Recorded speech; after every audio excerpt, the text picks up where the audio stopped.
Hi everyone, आज के video में देखेंगे सोशियोलॉजी का टॉप 200 एमसीक्यू। इस टॉप 200 एमसीक्यू में जो आपका सिलेबस है 15 यूनिट का, उसमें जितने भी टॉपिक्स दिए गए हैं जो आपके एग्जाम के पॉइंट ऑफ व्यू से काफ़ी इंपॉर्टेंट है, सब टॉपिक को कवर करते हुए 200 मैंने क्वेश्चन रेडी किया हुआ है जो आपके एग्जाम का पॉइंट ऑफ व्यू से मोस्ट इंपॉर्टेंट है। सिर्फ प्रीवियस ईयर क्वेश्चन से काम नहीं चलेगा, क्योंकि अभी तक जितने भी पेपर हुए हैं प्रीवियस ईयर क्वेश्चन से सिर्फ 8 से 10 क्वेश्चन ही आ रहे हैं। तो जो मैंने क्वेश्चन रेडी किया है काफ़ी इंपॉर्टेंट होगा आपके एग्जाम के पॉइंट ऑफ व्यू से। सेम क्वेश्चन आने के चांसेस काफ़ी ज़्यादा भी है और सेम पैटर्न पे क्वेश्चन एग्जाम में पूछा भी जाएगा। इस वीडियो को दो पार्ट में हम कंप्लीट करेंगे, क्योंकि एक वीडियो में 200 क्वेश्चन कंप्लीट करना काफ़ी मुश्किल है। तो आज कोशिश रहेगा कि आपको टॉप 100 क्वेश्चन मैं आपको कराऊं, और आप लास्ट तक हर क्वेश्चन को अटेम्प्ट जरूर करना, क्योंकि इसमें मैंने आर्ट्स ऑफ टीचिंग के भी क्वेश्चन इसमें शामिल किए हैं जो एग्जाम में पूछे जा सकते हैं। क्योंकि अभी तक जितने भी आर्ट्स ऑफ टीचिंग में जिस लेवल का क्वेश्चन पूछे जा रहे हैं वो सारे क्वेश्चन मैंने इस प्रैक्टिस सेट में शामिल किया है। तो बस वीडियो को लास्ट तक देखना, ट्राई करना, 200 क्वेश्चन को अच्छे से आप तैयार करके जाना, आपको एग्जाम में काफ़ी हेल्प मिलेगा। तो चलिए शुरू करते हैं आज का पहला क्वेश्चन। लेकिन जो भी बीपीएससी तैयारी 4 और स्टेट की तैयारी करेंगे आने वाले टाइम में, तो आपको कंप्लीट 150 मार्क्स का नोट्स मिल जाएगा, साथ में प्रॉपर गाइड के साथ आपको सब कुछ बताया भी जाएगा। तो चलिए शुरू करते हैं आज का पहला क्वेश्चन, और आप लोग ट्राई करना कमेंट बॉक्स में आंसर टाइप करते रहने का, इससे पता चलेगा आपको कितने क्वेश्चन आपके राइट हो रहे हैं।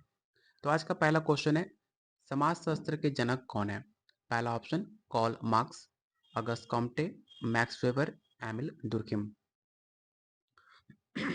और प्लीज़ वीडियो को लाइक और शेयर जरूर करना, क्योंकि आपका लाइक मुझे मोटिवेट करता है आपके लिए और ज़्यादा प्रैक्टिस सेट लाने का। तो प्लीज़ वीडियो को लाइक और शेयर जरूर करना, क्योंकि बहुत टाइम लगा इस क्वेश्चन को रेडी करने में। क्योंकि मैंने 2 दिन पहले कहा था वीडियो बनाने के लिए, लेकिन काफ़ी टाइम लगा 200 क्वेश्चन को रेडी करने में। तो क्वेश्चन 1 का बहुत आंसर बी आ रहा है, जो कि बिल्कुल सही है। उन्होंने समाजशास्त्र शब्द को भी गढ़ा था। अगर क्वेश्चन एग्जाम में पूछ ले कि समाजशास्त्र वर्ड किसके द्वारा दिया गया था, तो नाम याद रखिएगा, अगस्त कॉम्टे। और इन्होंने एक वैज्ञानिक रूप में इसे स्थापित भी किया था।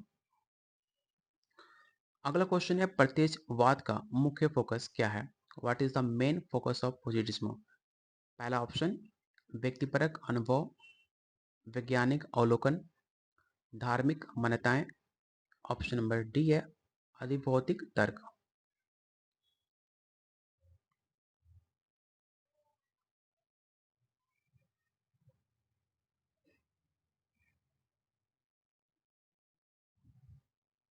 तो क्वेश्चन नंबर 2 का राइट आंसर हो जाएगा ऑप्शन नंबर बी। अगला क्वेश्चन, सामाजिक तथ्य की अवधारणा किसने दी? काफी मोस्ट इंपोर्टेंट है, क्योंकि ऑलरेडी ये सवाल आपके प्रीवियस ईयर क्वेश्चन और ये सवाल हमेशा एग्जाम में पूछे जाते हैं। तो सोशल फैक्ट किसके द्वारा कंसेप्ट दिया गया था? नाम जरूर याद रखिएगा। पहला ऑप्शन है Max Weber, Emile Durkheim, Karl Marx, Herbert Spencer.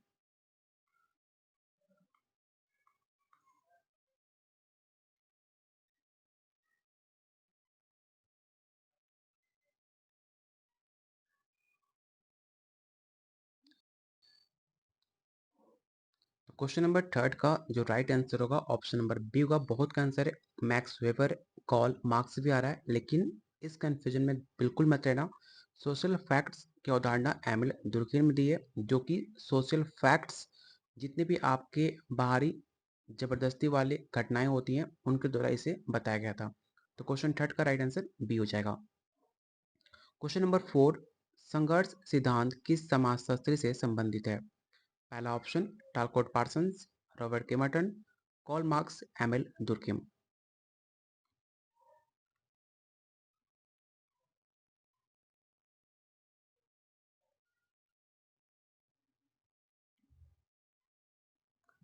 अगर एग्जाम में पूछ ले कन्फ्लिक्ट थ्योरी किसके द्वारा दिया गया है, तो नाम याद रखिएगा, कॉल मार्क्स के द्वारा गया था। बहुत का आंसर बी आ रहा है, जो कि आपका आंसर गलत है। कॉल मार्क्स का सिद्धांत विभिन्न सामाजिक वर्ग जो भी बीच में संसाधन होते हैं उनके संघर्ष पर केंद्रित माना जाता है। क्वेश्चन नंबर 5, भूमिका संघर्ष से क्या अभिप्राय है? What is mean by role conflict? Option को पढ़िए और राइट आंसर बताइए क्या होगा।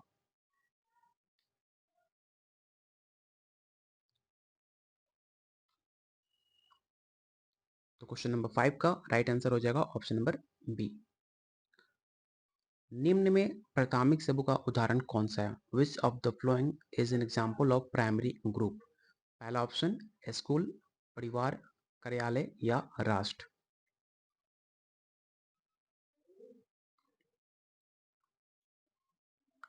तो क्वेश्चन 6 का सबका आंसर बिल्कुल सही आ रहा है, फैमिली। फैमिली एक प्राथमिक समूह का घनिष्ठ आमने सामने के जो संबंध होते हैं उनके द्वारा पहचाने जाते हैं।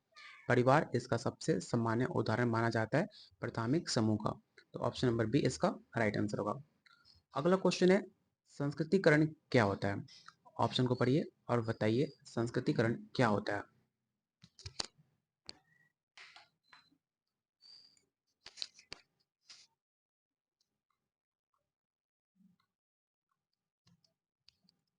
तो क्वेश्चन नंबर 7 का राइट आंसर हो जाएगा ऑप्शन नंबर बी। सबसे पहले आपको पता होना चाहिए कि संस्कृतिकरण किसने दिया था। तो एम.एन. श्रीनिवास के अनुसार वह प्रक्रिया जिसमें आपकी निचली जाति उनके पदानुक्रम में ऊंचा स्थान पाने के लिए उच्च जाति की रीति रिवाज जो अपनाते हैं उन्हें कहा जाता है संस्कृतिकरण। आपने बहुत लोगों को देखा होगा जो छोटे कास्ट होते हैं और दूसरे धर्म में अपना कास्ट परिवर्तन कर लेते हैं, ठीक है, उसे कहते हैं संस्कृतिकरण। ऑप्शन नंबर बी इसका राइट आंसर होगा। क्वेश्चन नंबर 8, वर्टिकली मोबिलिटी जो होती है उसका अर्थ क्या होता है? क्वेश्चन नंबर 8 का राइट आंसर बताइए क्या होगा।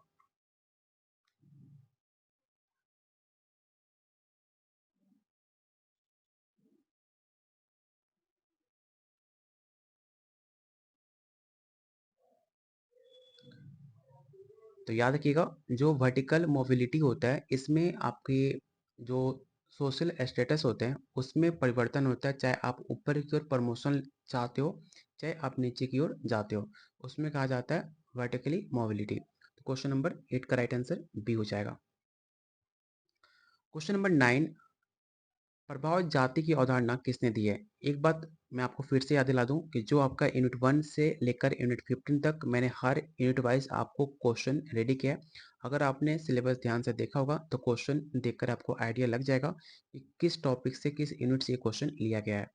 तो क्वेश्चन नंबर 9 में पूछा गया है कि डोमिनेट कास्ट किसके द्वारा इसे इंट्रोड्यूस किया गया था इस कंसेप्ट को। पहला option M N. Srinivas, G S. Ghurye, Louis Dumont या बी.आर. अम्बेडकर।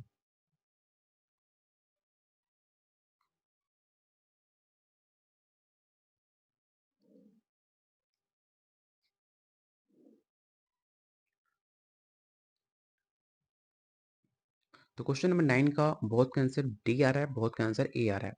तो लेकिन जो इसका राइट आंसर होगा ऑप्शन नंबर आपका ए होगा, एम.एन. श्रीनिवास, क्योंकि इस अवधारणा को गांव में आर्थिक और राजनीतिक रूप से शक्तिशाली जाति के लिए से प्रस्तुत किया गया था, इसे याद रखिएगा। क्वेश्चन 9 का राइट आंसर ऑप्शन नंबर ए होगा, ना कि डी होगा।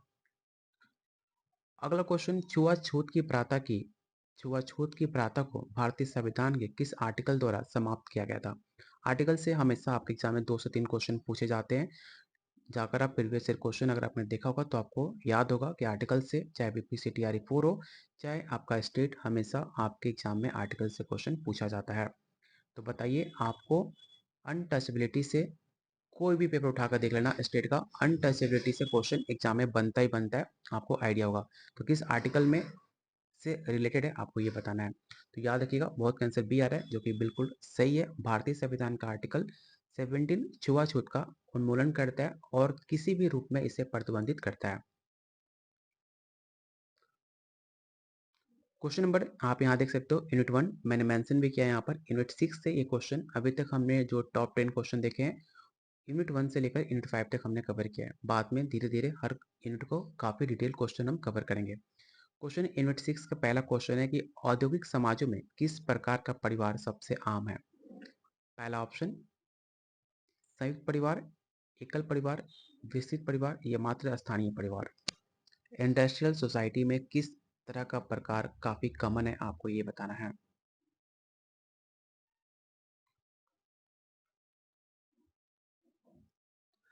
बहुत का आंसर अभी भी गलत आ रहा है, बहुत लोग आंसर ए कर रहे हैं। आंसर ए क्यों कर रहे हो जब आपको यहाँ पर साफ साफ मेंशन है इंडस्ट्रियल सोसाइटी।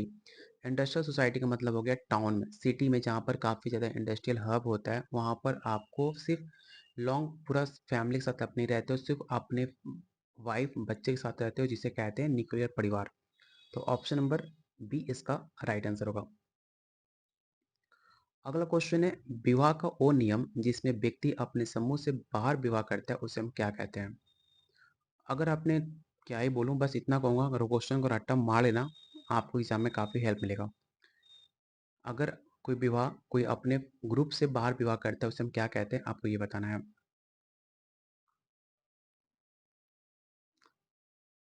जैसे कि अगर आप मान लो किसी कास्ट से बिलॉन्ग करते हो, जैसे कि मौर्य, कुशवाहा, या फिर आप किसी किसी भी कास्ट से हो, अगर आप किसी अदर कास्ट में शादी करते हो, उसे कहते हैं एक्सोगमी, ठीक है?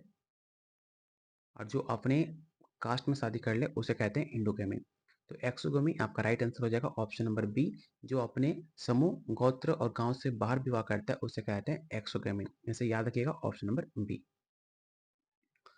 नौकरशाही को एक आदर्श प्रकार के रूप में किसने परिभाषित किया था? पहला ऑप्शन है Karl Marx, Max Weber, Emile Durkheim या पैरेटो।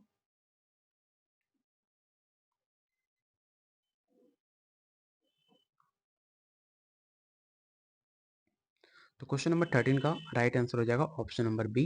मैक्स वेबर ने नौकरशाही को एक आदर्श संरचना के रूप में इसे परिभाषित किया था, जिसमें पदानुक्रम, नियम और जितने भी आपके इनफॉर्मल पर्सनालिटी थे, उसको शामिल किया था। तो क्वेश्चन नंबर 13 का राइट आंसर बी हो जाएगा। अगला क्वेश्चन है, निम्न में से कौन सी नौकरशाही की विशेषता है? पहला ऑप्शन लचीलापन, पदानुक्रम, अनौपचारिकता या व्यक्तिगत संबंध।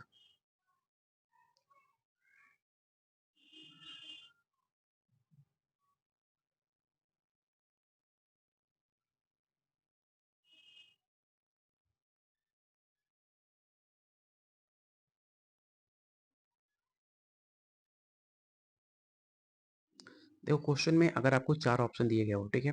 स्टेट के पेपर में 4 ही ऑप्शन होते हैं। अगर आपको कोई एक ऑप्शन चुनना हो, तो आप ऑप्शन बी के साथ जाओगे, पदानुक्रम। लेकिन अगर ऑप्शन यहाँ अगर सेम क्वेश्चन आपको बीपीएससी में पूछा होता, तो आप ऑप्शन ई के साथ जाते, एक से अधिक।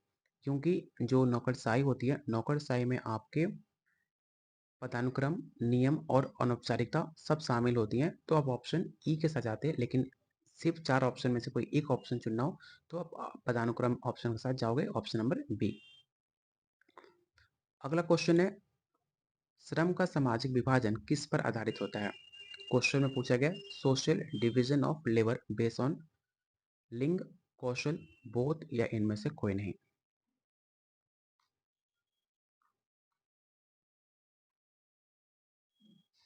तो क्वेश्चन नंबर 15 का राइट आंसर सी होगा। अगला क्वेश्चन, औद्योगिकरण निम्नलिखित में किस क्षेत्र में परिवर्तन लाता है? राजनीतिक, शैक्षिक, धार्मिक या उपरोक्त में से सभी।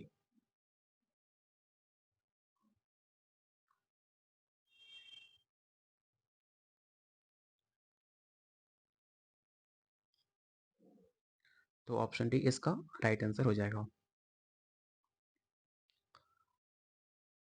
मैक्स वेबर के अनुसार पारंपरिक अधिकार का आधार क्या है?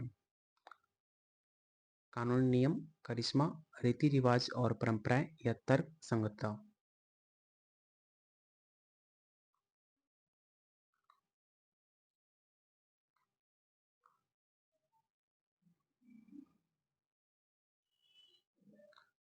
तो याद रखिएगा, क्वेश्चन में पूछा गया ट्रेडिशनल अथॉरिटी के बारे में मैक्स वेबर के अकॉर्डिंग, जो कि राइट आंसर हो जाएगा ऑप्शन नंबर सी। इसके अंदर जितने भी आपके पारंपरिक अधिकार होते हैं, पुराने नियम होते हैं, उनकी सत्ता में आपकी परिवर्तन आधारित होती है, जैसे कि राजा या आदिवासी मुखिया का अधिकार। तो ऑप्शन नंबर सी इसका राइट आंसर होगा। निम्नलिखित में कौन लोकतांत्रिक व्यवस्था की विशेषता है? ऑप्शन को पढ़िए और राइट आंसर बताइए क्या होगा।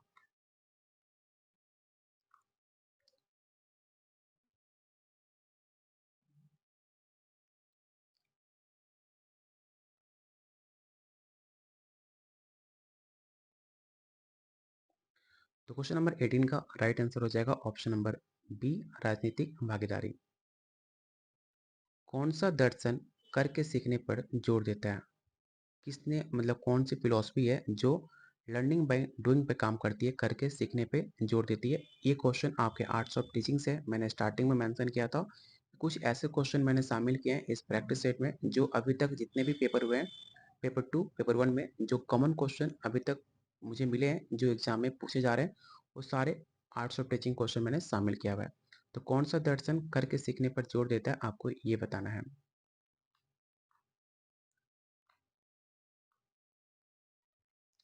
तो क्वेश्चन नंबर 19 का राइट आंसर हो जाएगा ऑप्शन नंबर सी।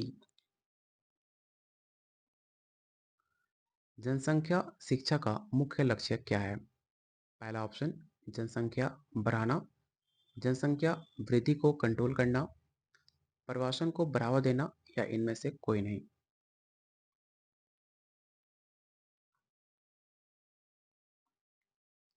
तो क्वेश्चन नंबर 20 का राइट आंसर हो जाएगा ऑप्शन नंबर बी। पवित्र चीजों में विश्वास को क्या कहते हैं? जादू, धर्म, विज्ञान या परंपरा?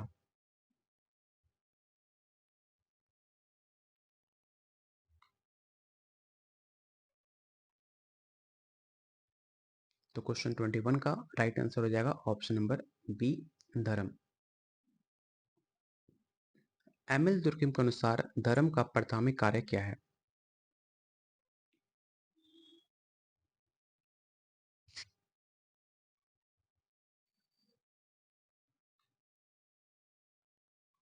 तो याद रखिएगा, एमिल दुर्कheim का तर्क था कि जो धर्म का प्राथमिक कार्य होता है व्यक्तियों को एक साथ बांधकर सामाजिक एकजुटता में पैदा करना, जो कि राइट आंसर होगा ऑप्शन नंबर ए। क्वेश्चन नंबर 23, सामाजिक परिवर्तन का एक प्रमुख स्रोत कौन सा कारक माना जाता है? इसका राइट आंसर बताइए क्या होगा।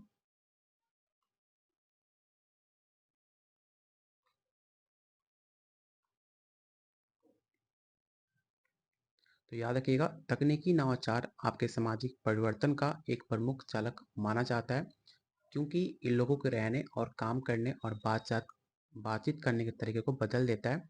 इसीलिए टेक्नोलॉजी आपका राइट आंसर हो जाएगा ऑप्शन नंबर ए। सामाजिक परिवर्तन में संस्कृतिकरण से क्या आप समझते हो?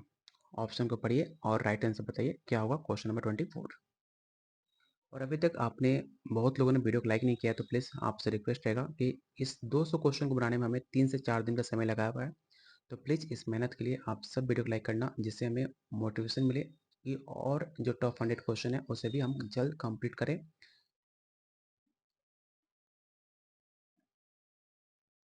तो क्वेश्चन 24 का right answer option number B हो जाएगा। अगला क्वेश्चन, निम्न में कौन सी एक सामाजिक बुराई है? एजुकेशन, भ्रष्टाचार, धर्मनिरपेक्षता या लोकतंत्र? तो काफ़ी आसान क्वेश्चन है। सामाजिक बुराई एक ही दिख रही है ऑप्शन में, वो है आपका भ्रष्टाचार, जो कि इंडिया में भर भर के है। एक नंबर पे आएगा आपका भ्रष्टाचार। तो ऑप्शन नंबर बी इसका राइट आंसर होगा। अगला क्वेश्चन, पारंपरिक हिंदू सामाजिक संगठन की एक मुख्य विशेषता किसे मानी जाती है? ऑप्शन पढ़िए और राइट आंसर बताइए क्या होगा।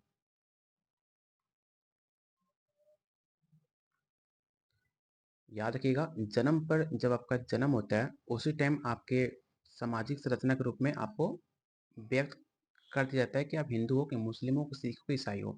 ये सब कुछ आपके जन्म के टाइम में आपका कास्ट डिसाइड हो जाता है। तो क्वेश्चन नंबर 26 का जो राइट आंसर होगा ऑप्शन नंबर आपका बी होगा, कास्ट सिस्टम। मध्यकालीन भारत में किस कारक ने भारतीय समाज को सबसे अधिक प्रभावित किया था? पहला ऑप्शन बौद्ध धर्म, इस्लाम, ब्रिटिश शासन या औद्योगिकरण? क्वेश्चन में पूछा गया मध्यकालीन भारत में।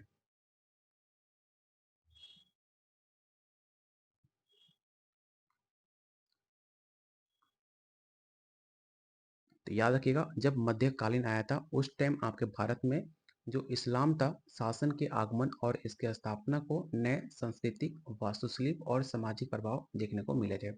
इसलिए इसका राइट आंसर ऑप्शन नंबर आपका बी हो जाएगा। अगला क्वेश्चन, बिरसा मुंडा किस आदिवासी आंदोलन से जुड़े हुए थे? आपको पता होगा, अगर आपने प्रीवियस ईयर क्वेश्चन देखा होगा, तो ट्राइबल से आपके एग्जाम में क्वेश्चन पूछे जाते हैं 4 से 5। तो ट्राइबल से एक काफ़ी इंपॉर्टेंट क्वेश्चन है। ऑलरेडी ये सवाल आपके प्रीवियस ईयर क्वेश्चन भी पूछे जा चुके हैं और आने के चांसेस काफ़ी ज़्यादा है। तो आपको पता होना चाहिए कि बिरसा मुंडा किस आदिवासी से आंदोलन से जुड़े हुए थे? ताना भगत, झारखंड, भील या संथाल? तो याद रखिएगा, बिरसा मुंडा 19वीं सदी के अंत में ब्रिटिश कॉलोनियल शासन और शोषण के खिलाफ एक महत्वपूर्ण आंदोलन उन्होंने स्टार्ट किया था, जो कि झारखंड की पहचान का एक मूलभूत हिस्सा माना गया। तो क्वेश्चन नंबर 28 का राइट आंसर बी होगा। अगला क्वेश्चन है, बिहार के आदिवासियों के सामने मुख्य समस्या क्या है? पहला ऑप्शन शहरीकरण, ऑप्शन बी भूमि अलगाव, अत्यधिक शिक्षा या धार्मिक परिवर्तन।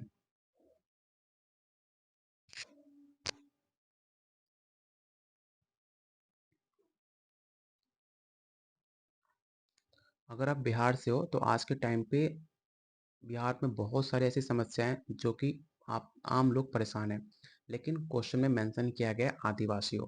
तो बात की जाए आदिवासियों की तो इस टाइम आपके भारत में कई हिस्सों की तरह बिहार में भी विभिन्न विकास परियोजनाओं और नीतियों के कारण अपनी पारंपरिक भूमि और जंगल संसाधनों से अलगाव की समस्या का सामना करना पड़ता है, जिसे कहते हैं भूमि अलगाव। आज के टाइम पे जितने भी नए इंडस्ट्रियल हब बन रहे हैं, फैक्ट्री बैठने लोग जनसंख्या बढ़ रही है, तो समुदायों की जो आपके आदिवासी हैं, उनका जो भूमि है, जो जंगल है, उनको काटा जा रहा है, उनको उनसे अलग की जा रही है।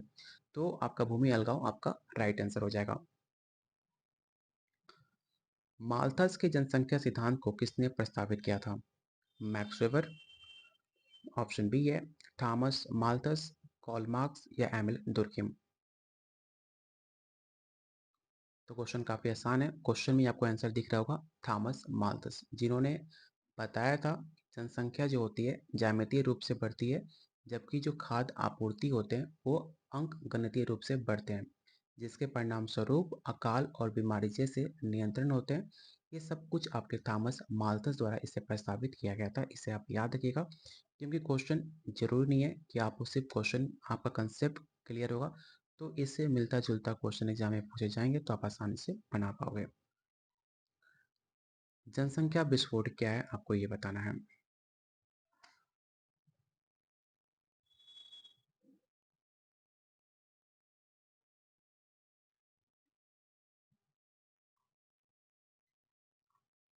तो जनसंख्या विस्फोट कहा जाता है रैपिड पॉपुलेशन ग्रोथ, जहां पर अचानक से जनसंख्या में बढ़ोतरी मिल जाए और बड़े पैमाने पर वृद्धि को संदर्भित करता है, जिसमें अक्सर जितने भी आपके उच्च जन्म दर होते हैं और तेजी से घटती मृत्यु दर के कारण बनती है। तो इसका राइट आंसर होगा option number B, rapid population growth. ऐसा कहाँ पर देखने को मिला होगा, आप मुझे बता सकते हो कि किस कंट्री में सबसे ज़्यादा पॉपुलेशन का ग्रोथ हुआ है इस टाइम, जहाँ पर जन्म दर काफ़ी तेज़ी से बढ़ी हुई है और मृत्यु दर काफ़ी तेज़ी से घटी हुई है। ऐसा कौन सा कंट्री है, आप मुझे कमेंट बॉक्स में बता सकते हो। अगला क्वेश्चन, शिक्षण उद्देश्यों से मुख्य उद्देश्य क्या है? What is the main purpose of teaching objective? Entertainment, दिशा और फोकस, सजा और समय बिताना। तो 20-20 में आर्ट्स ऑफ टीचिंग के भी क्वेश्चन मिलेंगे जो आपके एग्जाम के लिए काफ़ी इंपॉर्टेंट होगा। क्वेश्चन नंबर 32 का राइट आंसर क्या होगा, आपको ये बताना है।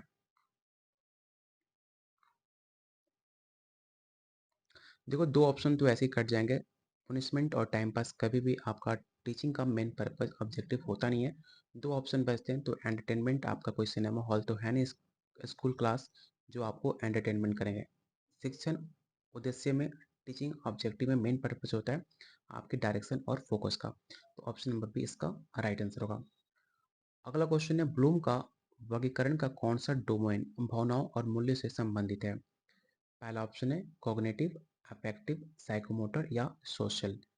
एक बात फिर से बता दूं कि जो भी मैंने आर्ट्स ऑफ टीचिंग क्वेश्चन लिए हुए हैं, ये सारे क्वेश्चन आपके जस्ट जितने भी पेपर हुए हैं, पेपर 2 पेपर 1 में जो क्वेश्चन एग्जाम में पूछे जा रहे हैं, जो क्वेश्चन स्टूडेंट द्वारा मुझे बताया गया है, वो सारे क्वेश्चन मैंने आर्ट्स ऑफ टीचिंग के शामिल किए हैं, जो आपके एग्जाम में डायरेक्ट देखने को मिल सकता है। तो क्वेश्चन नंबर 33 का राइट आंसर हो जाएगा ऑप्शन नंबर बी, अफेक्टिव। कौन सी शिक्षण विधि शिक्षक केंद्रित है? Which teaching method is a teacher centred? व्याख्यान विधि, समूह चर्चा, परियोजना विधि या भूमिका निर्वाह।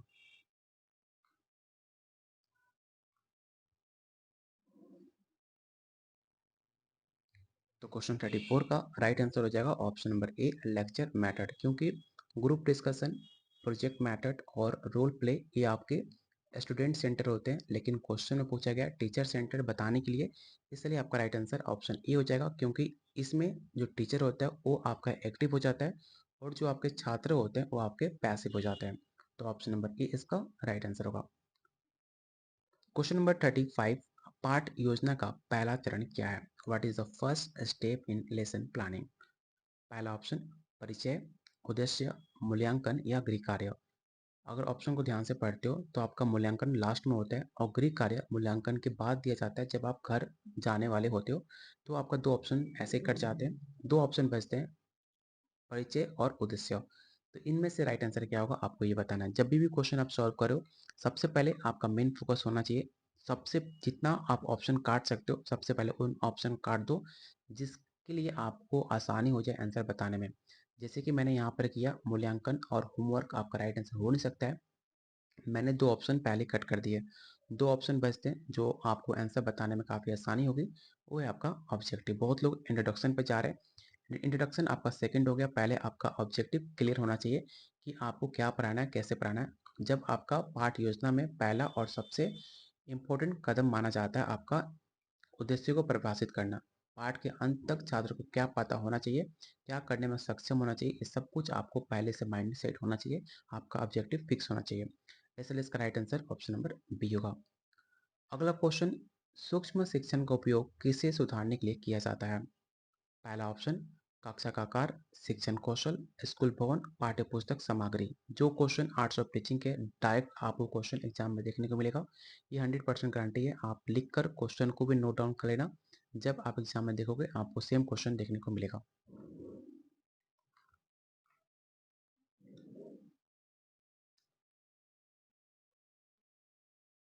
तो क्वेश्चन नंबर 36 का जो राइट आंसर होगा ऑप्शन नंबर आपका बी हो जाएगा।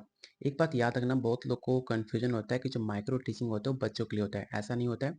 जहाँ माइक्रो टीचिंग होता है वो बच्चों के लिए नहीं होता, ये टीचर के लिए होता है, जहाँ पर उनकी दक्षता, जो उनकी टीचिंग स्किल होती है, उनको बेटर किया जा सके, उनकी कम्युनिकेशन स्किल को बेटर किया जा सके, उनके जो इन्वायरमेंट होते हैं उनको और बेटर किया जा सके। इसलिए आज आज के टाइम पे आपने बिहार में देखा होगा, जितनी भी ट्रेनिंग होते हैं वो सब उनके लिए किया जाता है, उनकी माइक्रो टीचिंग के लिए किया जाता है, जो काफ़ी कम कम 2 से 3 दिन के लिए उनका ट्रेनिंग चलता है। तो सिर्फ टीचर के लिए होता है, बहुत को कन्फ्यूजन होता है कि स्टूडेंट के लिए होता है, ऐसा बिल्कुल नहीं होता। तो ऑप्शन नंबर बी इसका राइट आंसर होगा। अगला क्वेश्चन है, एक अच्छे शिक्षक का मुख्य गुण कौन सा है? विच इज ए की क्वालिटी ऑफ गुड टीचर? शक्ति, धैर्य, सतावाद या कठोरता? तो क्वेश्चन काफ़ी आसान है, शक्ति पहले कट कर दो, कठोरता आप कट कर दो, दो ऑप्शन बचते हैं जो कि आपका राइट आंसर हो जाएगा पैसेंस। रचनात्मक आकलन का मुख्य उद्देश्य क्या है? इसका राइट आंसर बताइए क्या होगा क्वेश्चन नंबर 38।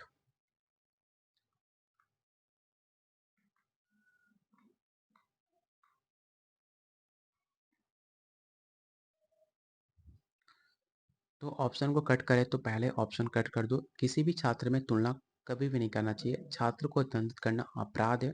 दो ऑप्शन ऐसे कट गए और फाइनल ग्रेडिंग आपका, ये भी एक नेगेटिव वर्ड है जो इसे आप कट कर सकते हो, एक ही ऑप्शन आपको बेटर मिलता है, इम्प्रूव लर्निंग। तो option number B right answer हो जाएगा। अगला क्वेश्चन है, कौन सा कारक शिक्षण और सीखने को प्रभावित नहीं करता? क्वेश्चन में ध्यान से पढ़ना, क्वेश्चन में नहीं पूछा गया है। ऑप्शन को पढ़िए और राइट आंसर बताइए क्या होगा क्वेश्चन नंबर 39।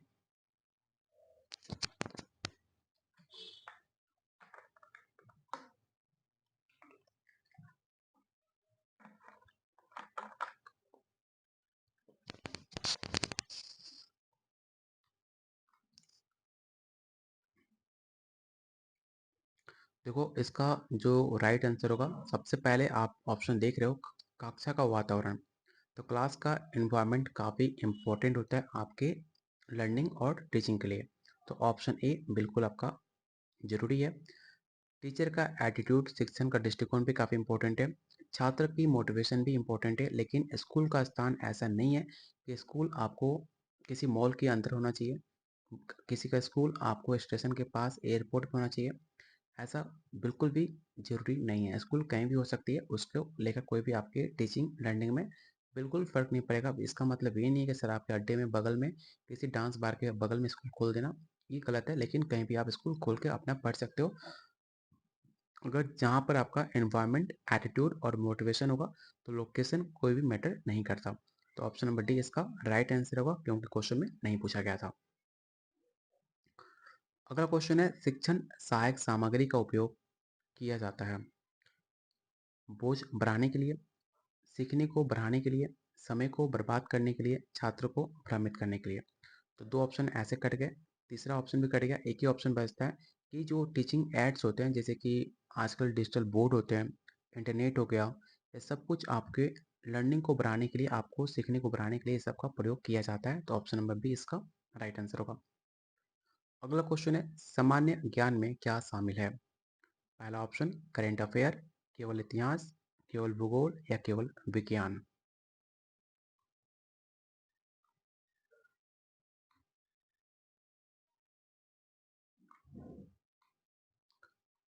तो करेंट अफेयर के अंदर आपके हिस्ट्री, जियोग्राफी और साइंस सब आ जाते हैं, इसलिए इसका राइट आंसर हो जाएगा ऑप्शन नंबर ए। क्वेश्चन नंबर 42, पर्यावरण विज्ञान किससे संबंधित है? राइट आंसर बताइए क्या होगा? तो right answer human and environment हो जाएगा, क्योंकि इसके अंदर आपके पौधे, जानवर और प्रदूषण सब कुछ शामिल हो जाएंगे। अगला क्वेश्चन है, गणितीय योग्यता किसे संदर्भित करती है? क्वेश्चन नंबर 43 का राइट आंसर बताइए क्या होगा?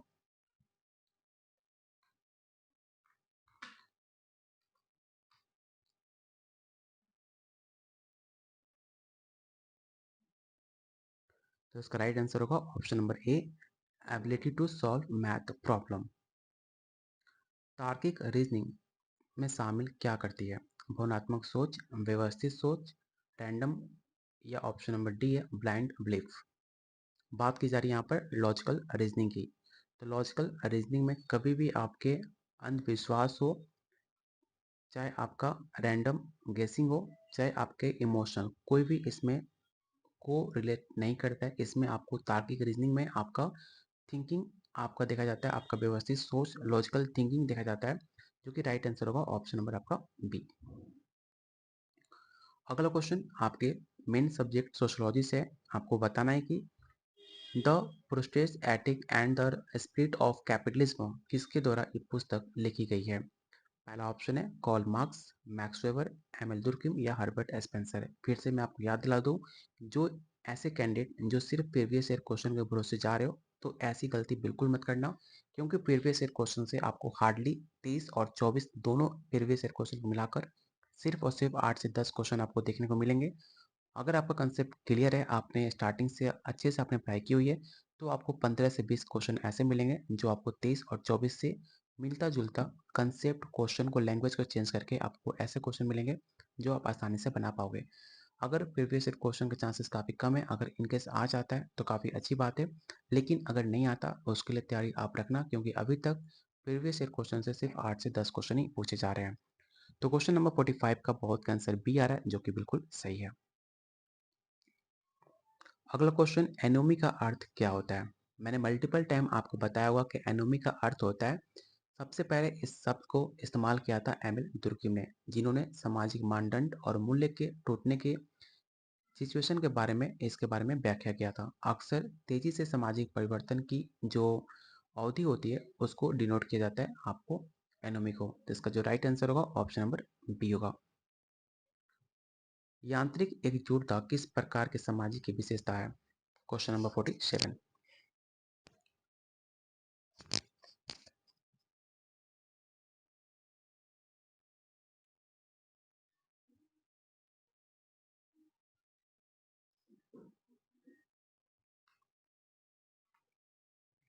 तो क्वेश्चन नंबर 47 का राइट आंसर हो जाएगा option number B, tribal society.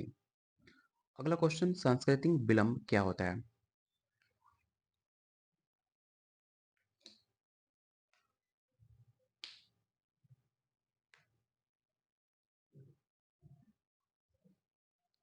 तो क्वेश्चन नंबर 48 का राइट आंसर होगा ऑप्शन नंबर बी, संस्कृति की तुलना में तेजी से बदलती टेक्नोलॉजी आपको सांस्कृतिक विलंब कहलाती है, ऑप्शन नंबर बी।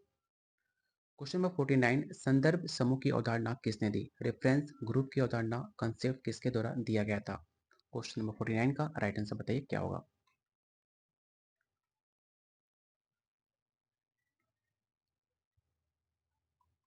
तो क्वेश्चन 49 का राइट आंसर हो जाएगा ऑप्शन नंबर ए। अगला क्वेश्चन, कॉल मार्क्स के सिद्धांत में अलगाव क्या होता है? पहला ऑप्शन काम में खुशी, काम और स्वयं से अलगाव, या ऑप्शन नंबर सी सामाजिक एकीकरण, या ऑप्शन नंबर डी आर्थिक विकास।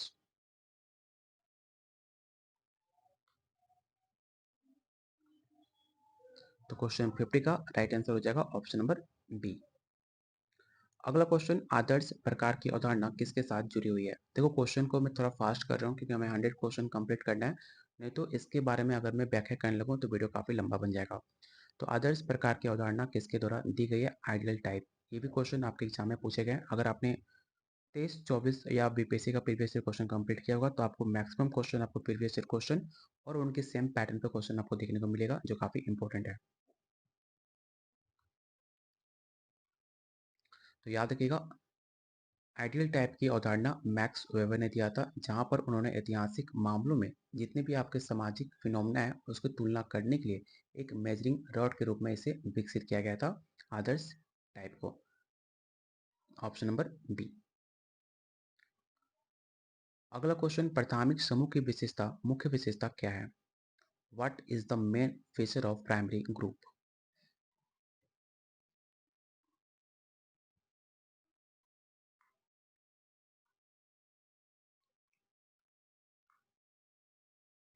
तो क्वेश्चन 52 का राइट आंसर हो जाएगा ऑप्शन नंबर बी, घनिष्ठ आमने सामने के संबंध। निम्नलिखित में कौन सा एक सेकेंडरी ग्रुप है? पहले क्वेश्चन में प्राइमरी पूछा गया था, इस क्वेश्चन में आपको सेकेंडरी पूछा गया है।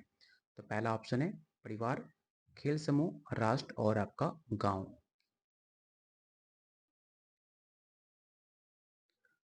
तो याद रखिएगा, सेकेंडरी ग्रुप माना जाता है आपके नेशन को। तो ऑप्शन नंबर सी इसका राइट आंसर हो जाएगा। अगला क्वेश्चन, समाजीकरण का अर्थ क्या होता है?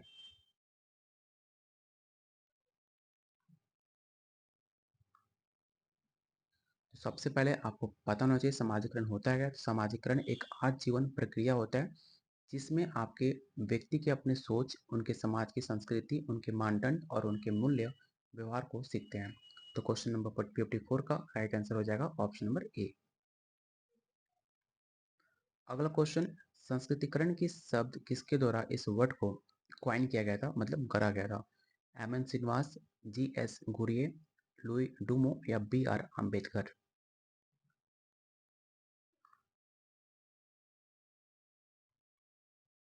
तो क्वेश्चन 55 का बहुत का आंसर ए आ रहा है, जो कि बिल्कुल आपका आंसर सही है। एम एन श्रीनिवास आपका राइट आंसर होगा, जिन्होंने कर्नाटक के कोडगस गांव के अंदर अध्ययन में उन्होंने सामाजिक गतिशीलता को इस प्रक्रिया को वर्णन करने के लिए सांस्कृतिक शब्द का पेश किया था। इसे याद रखिएगा, ऑप्शन ए राइट आंसर होगा। पश्चिमीकरण क्या होता है? Question number 56।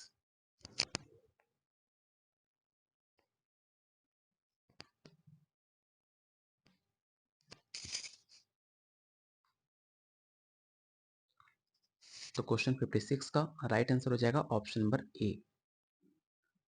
इसके बारे में जानना जरूरी है क्योंकि इससे क्वेश्चन एग्जाम में बनेंगे। तो याद रखिएगा, एम एन श्रीनिवास ने जितने भी आपके ब्रिटिश शासन थे उनके परिमाण स्वरूप जितने भी भारतीय समाज थे, उनकी संस्कृति थी, उनमें होने वाले जितने भी परिवर्तन थे उसके लिए पश्चिमीकरण शब्द का इस्तेमाल किया गया, जहाँ पर आपके बाहर का जितने भी टेक्नोलॉजी थे, उनके फैक्ट्रियाँ थी, उनके संस्थान थे, उनको अपने देश में शामिल किया गया।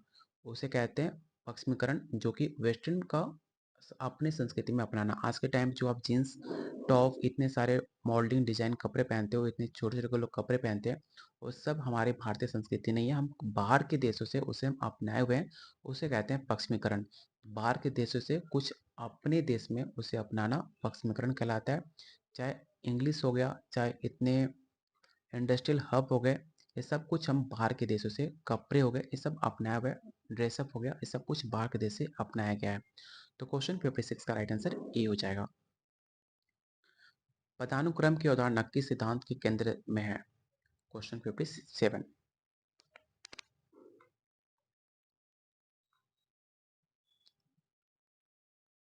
तो क्वेश्चन 57 का राइट आंसर ऑप्शन नंबर आपका सी होगा, संरचनावादी। अगला क्वेश्चन, दुष्क्रिया की अवधारणा किसके द्वारा दी गई है? टालकट पार्सन्स, रॉबर्ट केमर्टन, एमएल दुर्किम या मैक्स वेबर?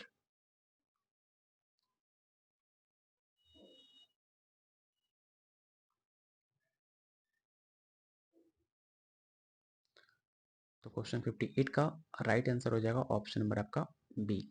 बात की जाए दुष्क्रिया के बारे में, तो इसमें जो फंक्शन एलिज्म होते हैं उसमें एक प्रमुख तरह के फिगर होते हैं जो कि रॉबर्ट के मर्टन के द्वारा इसे पेश किया गया था, जो कि एक सामाजिक संस्था और उनके जितने भी नेगेटिव कॉन्सिक्वेंस होते हैं उसमें शामिल होते हैं। तो ऑप्शन नंबर बी।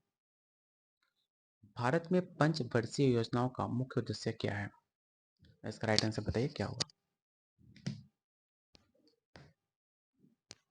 कोई भी ऐसा क्वेश्चन नहीं होगा जो आपके सिलेबस से बाहर हो। आप एक बार सिलेबस को चेकआउट करना, ये सारे क्वेश्चन आपके टॉपिक से लिए गए, आपको हर एक क्वेश्चन आपके टॉपिक में दिख जाएंगे।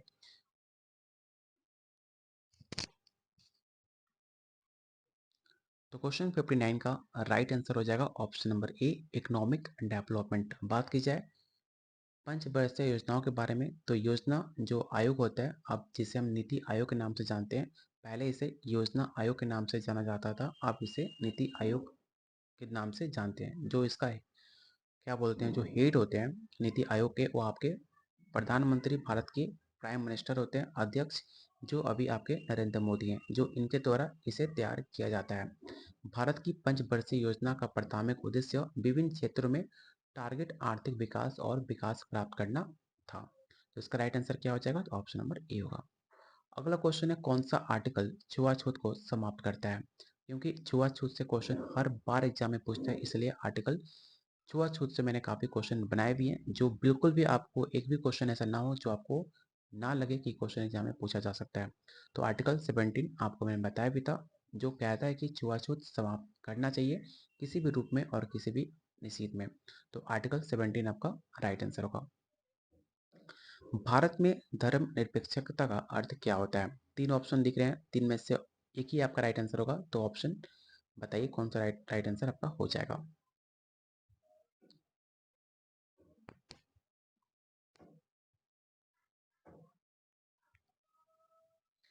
अगर आप धर्म निरपेक्षता की बात की जब भारत में, तो भारत कभी भी नहीं कहता कि भारत एक हिंदू राष्ट्र है, मुस्लिम राष्ट्र है, या कोई भी धर्म को रिप्रेजेंट नहीं करता, क्योंकि भारत एक धर्म निरपेक्षता है। मतलब हर इसमें कास्ट, हर इसमें धर्म के लोग रहते हैं और हर धर्म को व्यवहार समान दिया जाता है। इनका कोई भी ऑफिशियल स्टेट धर्म नहीं होता है। इस सिद्धांत के द्वारा इसे बताया जाता है, कोई भी सामाजिक सुधार करना हो तो धार्मिक मामलों में स्टेट इंटरप्रिटेशन करता है, ना कि सेंट्रल गवर्नमेंट। तो इसका राइट आंसर क्या हो जाएगा? तो ऑप्शन नंबर आपका बी हो जाएगा, कोई भी रिलीजन आपका नहीं है किसी भी स्टेट, किसी भी कंट्री में। अगला क्वेश्चन है, औद्योगिक समाज की विशेषता कौन सी है? Question number 62।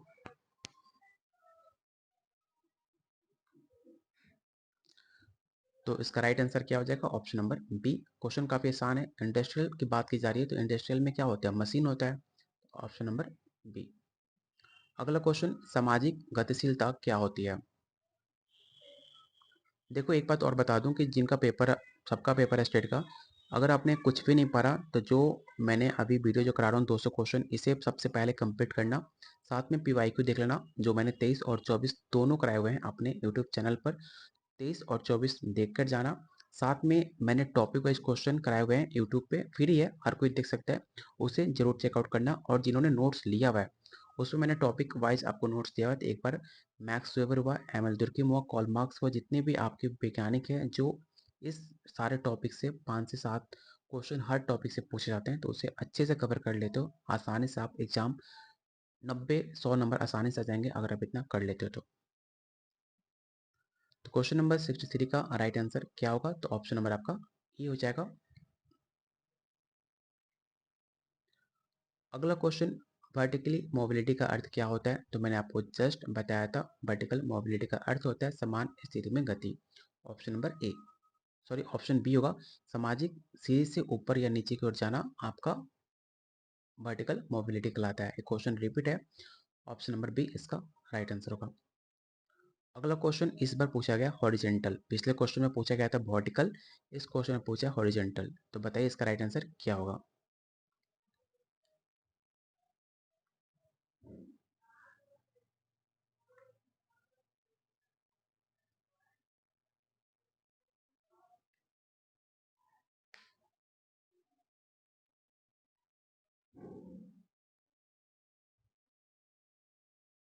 तो क्वेश्चन नंबर 65 का राइट आंसर ऑप्शन नंबर आपका बी हो जाएगा, बिना किसी भी स्थिति में परिवर्तन किए व्यवसाय में परिवर्तन होना।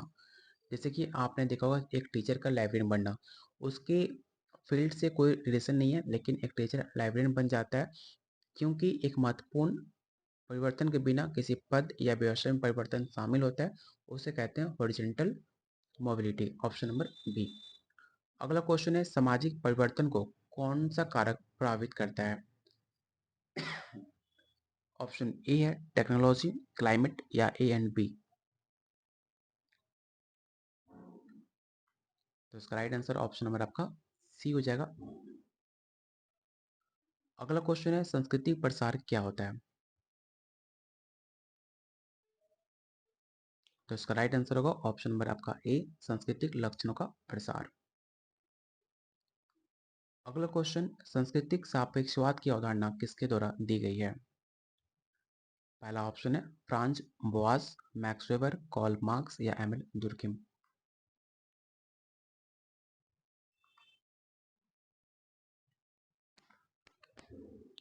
तो क्वेश्चन नंबर 68 का राइट आंसर हो जाएगा ऑप्शन नंबर आपका ए, फ्रांज बोआस। याद रखिएगा फ्रांज बोआस ने सांस्कृतिक सापेक्षवाद के सिद्धांत को विकसित किया, जो कि तर्क देता है कि किसी भी व्यक्ति की मान्यताओं गतिविधियों को उनकी अपनी संस्कृति के संदर्भ में समझा जाना चाहिए, किसी अन्य मानकों द्वारा इन्हें आंका नहीं जाना चाहिए। तो ऑप्शन नंबर ए इसका राइट आंसर होगा।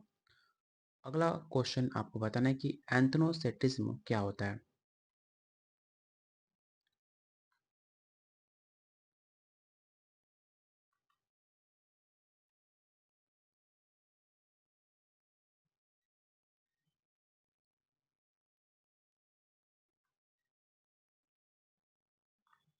तो इसका राइट आंसर होगा ऑप्शन नंबर आपका ए, दूसरों को अपनी संस्कृति से आंकना। मतलब आप किसी अदर संस्कृति से बिलोंग करते हो, किसी अदर संस्कृति को हम कंपेयर करते हैं, देखते हैं कि उनके धर्म में ये गलत है या अच्छाई है, उन्हें कहते हैं आपको एंथ्रोसेंट्रिज्म। ऑप्शन नंबर ए।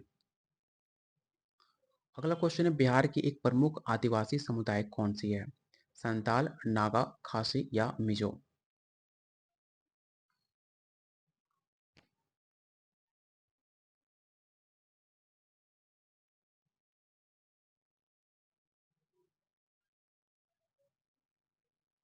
तो क्वेश्चन 70 का राइट आंसर हो जाएगा ऑप्शन नंबर ए, संताल। याद रखिएगा संताल बिहार में राज्य में सबसे बड़े और सबसे प्रोमिनेंट आदिवासी समुदाय में से एक माना जाता है। साथ ही पड़ोसी अपने झारखंड, पश्चिम बंगाल और उड़ीसा में इसे पाया जाता है संताल आदिवासी।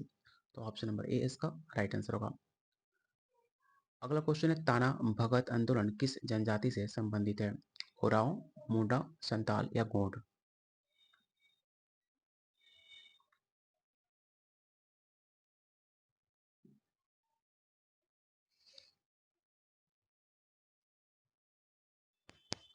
तो क्वेश्चन 71 का राइट आंसर हो जाएगा ऑप्शन नंबर आपका ए, ताना भगत आंदोलन ब्रिटिश राज के दौरान छोटा नागपुर क्षेत्र में ओराव समुदाय का एक आदिवासी विद्रोह था, जहां पर हिंदू और गांधीवादी सिद्धांतों से काफी ज्यादा इन्फ्लुएंस थे। तो ऑप्शन नंबर ए इसका राइट आंसर होगा। आदिवासी कल्याण कार्यक्रमों का मुख्य उद्देश्य क्या था? पहला ऑप्शन आत्मसात करना, विकास, अलगाव या शोषण करना।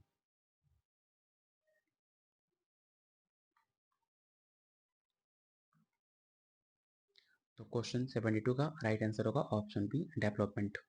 अगला क्वेश्चन कौन सा संवैधानिक अनुसूची आदिवासी क्षेत्र से संबंधित है? पहला ऑप्शन है पांचवी अनुसूची, छठी, सातवीं या आठवीं।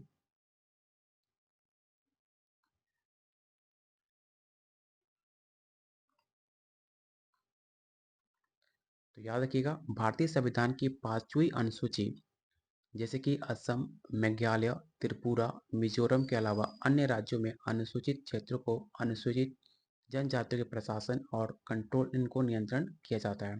तो क्वेश्चन 73 का राइट आंसर हो जाएगा ऑप्शन नंबर ए। अगला क्वेश्चन है जनसांख्यिकीय संक्रमण क्या होता है?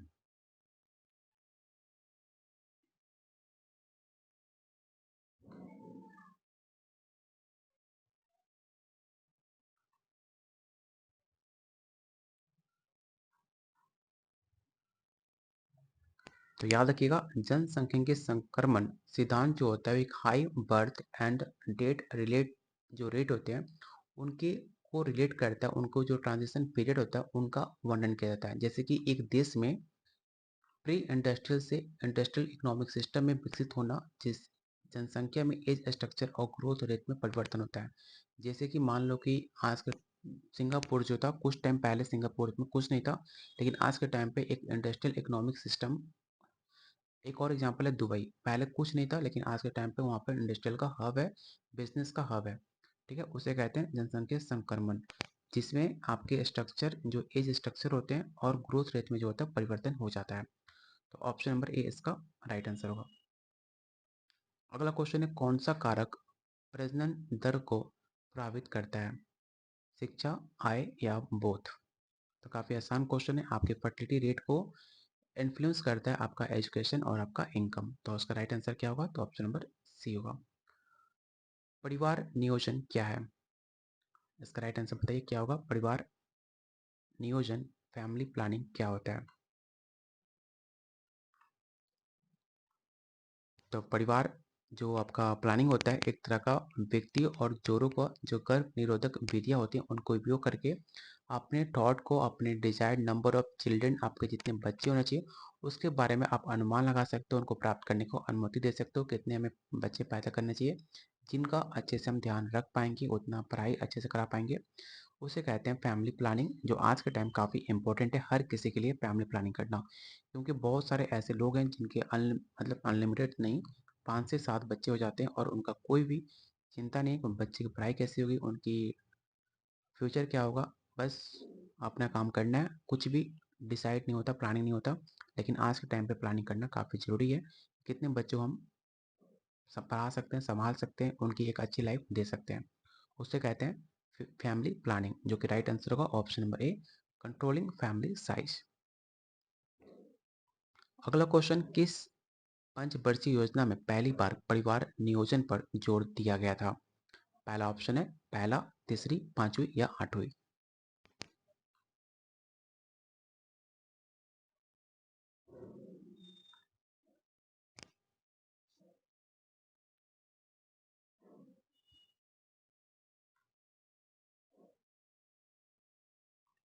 तो याद रखिएगा, इसका राइट आंसर हो जाएगा ऑप्शन नंबर सी, पांचवी। हालांकि जनसंख्या नियंत्रण पहले भी चर्चा की गई थी, लेकिन पांचवी पंचवर्षीय योजना जो कि 1974 से लेकर 79 के बीच, इसके अक्सर नारे लगाए गए थे, family planning for a happy family के साथ एक महत्वपूर्ण जोड़ दिया गया था इस नोट के साथ। तो ऑप्शन नंबर सी इसका राइट आंसर होगा। अगला क्वेश्चन है, जनसंख्या शिक्षा क्या होता है?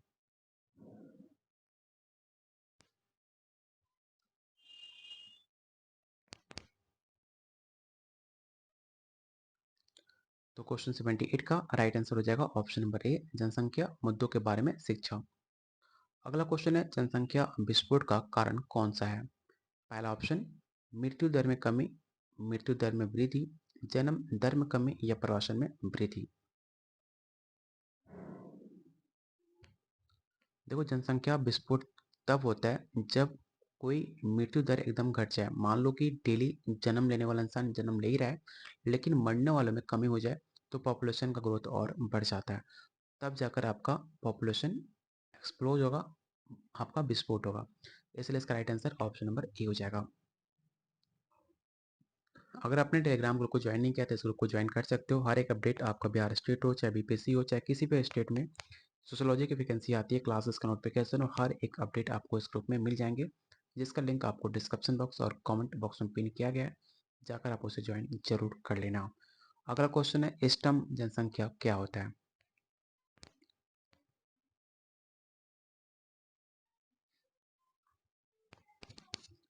तो क्वेश्चन नंबर 80 का राइट आंसर हो जाएगा ऑप्शन नंबर आपका बी।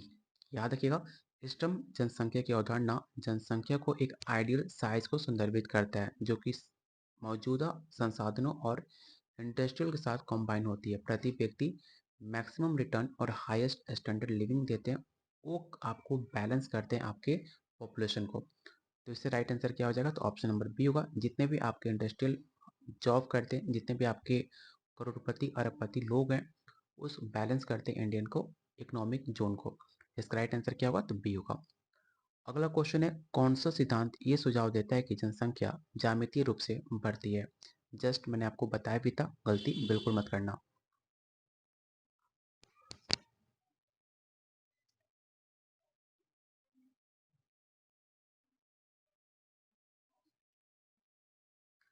तो क्वेश्चन 81 का राइट आंसर हो जाएगा ऑप्शन नंबर आपका ए हो जाएगा, माल्थस का सिद्धांत, जो मैंने आपको जस्ट मेंशन किया था।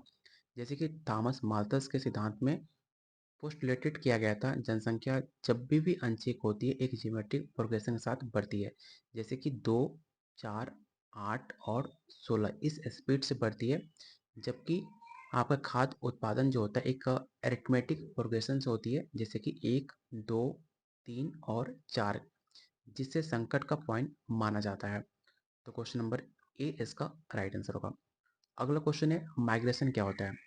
तो काफ़ी आसान क्वेश्चन है, जब लोगों की एक जगह से दूसरी जगह जाते हैं उसे कहते हैं माइग्रेशन, जो बिहार से अच्छा एग्जाम्पल कहीं आपको देखने को नहीं मिलेगा, क्योंकि यहाँ के लोग बाहर दूसरे राज्य में ज़्यादा काम करते हैं, अपने राज्य में काफ़ी कम, क्योंकि यहाँ पर कुछ नहीं है। अगला क्वेश्चन है, प्रवासन का कारण कौन सा है? मतलब माइग्रेशन का मुख्य कारक क्या है? जैसे बिहार में आप देख सकते हो रोजगार ना होना, एजुकेशन में कमी, आपका माइग्रेशन की कमी है, जो कि राइट आंसर होगा ऑप्शन नंबर सी। अगला क्वेश्चन है, शहरीकरण क्या होता है? तो शहरीकरण क्या होता है? शहरीकरण होता है आपका टाउनों में विकास, जहाँ पर किसी भी देश का जनसंख्या बढ़ता हुआ और उनकी परसेंटेज शहरी और कस्बों में रहने लगते हैं, जिसमें अर्बन एरिया का विकास होता है, उसे कहते हैं growth of cities, option number ए। शहरीकरण का समस्या कौन सी है? झुग्गी झोपड़ियाँ, प्रदूषण, ट्रैफिक जाम या उपरोक्त में से सभी?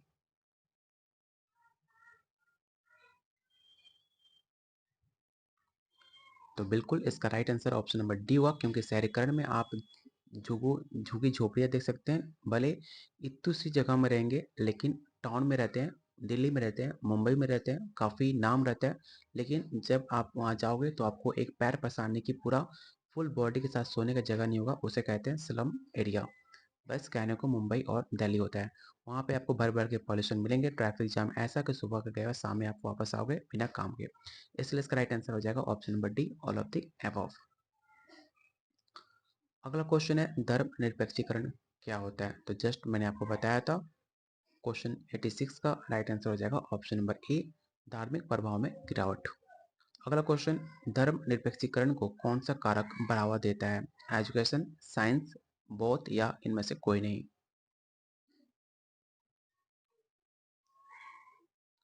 तो इसका राइट आंसर हो जाएगा ऑप्शन नंबर आपका ए, सॉरी सी।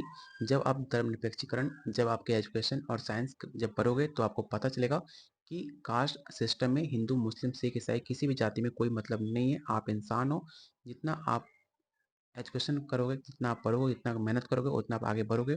ना आपका मुस्लिम होने से, ना आपको हिंदू होने से आपकी तनख्वाह मिलेगी, ना आपकी अमीर हो जाओगे। आप खुद मेहनत करोगे तो आपको प्रमोशन मिलेगी, आप कुछ अच्छा लाइफ में कर पाओगे। इसलिए आपका एजुकेशन और साइंस में नॉलेज होना चाहिए, ऑप्शन नंबर सी। जादू क्या है? तो जादू क्या है?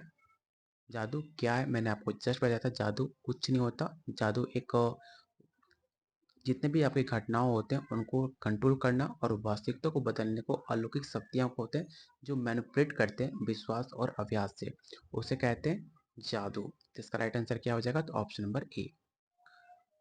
अगला क्वेश्चन है, धर्म जादू से कैसे डिफरेंट है? क्वेश्चन काफ़ी आसान है, काफ़ी डीपली लाइन लिखा गया है कि जो धर्म होते हैं वो जादू से कैसे डिफरेंट है, क्योंकि जादू भी एक तरह का अंधविश्वास है जिस तरह जादू है। तो याद रखिएगा, एमिल दुर्किम जैसे लोग समाजशास्त्री द्वारा इसमें कहा गया है कि एक महत्वपूर्ण अंतर होता है धर्म और एक जाति में, क्योंकि धर्म जो होता है एक टाइपिकली एक समूह होता है जिसमें गतिविधियां होती हैं, जबकि विश्वासों का एक शेयर सिस्टम होता है, जबकि जादू में अपने प्रैक्टिस से, अपने अभ्यास से अक्सर जितने भी विशिष्ट चीज होते हैं, जितने भी पर्सनल एंड्स होते हैं, उनके व्यक्ति द्वारा किया जाता है। ये दो मेजर डिफरेंस होते हैं धर्म और जादू में, क्योंकि बात की जाए धर्म में अंधविश्वास होता है और जादू में भी अंधविश्वास होता है, इसलिए दोनों को डिफरेंट बताना जरूरी था कि जो आपके धर्म होते हैं उसमें आपकी गतिविधियां होती हैं, समूह एक होता है, एक कम्युनिटी ओरिएंटेड होता है, जबकि जादू में अभ्यास से आपको जादू कराया जाता है अपने पर्सनल नीड्स को। तो ऑप्शन नंबर ए इसका राइट आंसर होगा। विज्ञान क्या है? क्वेश्चन काफी आसान है। विज्ञान क्या है? तो विज्ञान एक तरह का व्यवस्थित ज्ञान है। ऑप्शन नंबर ए। क्वेश्चन नंबर 91, विज्ञान और धर्म के बीच क्या संबंध है?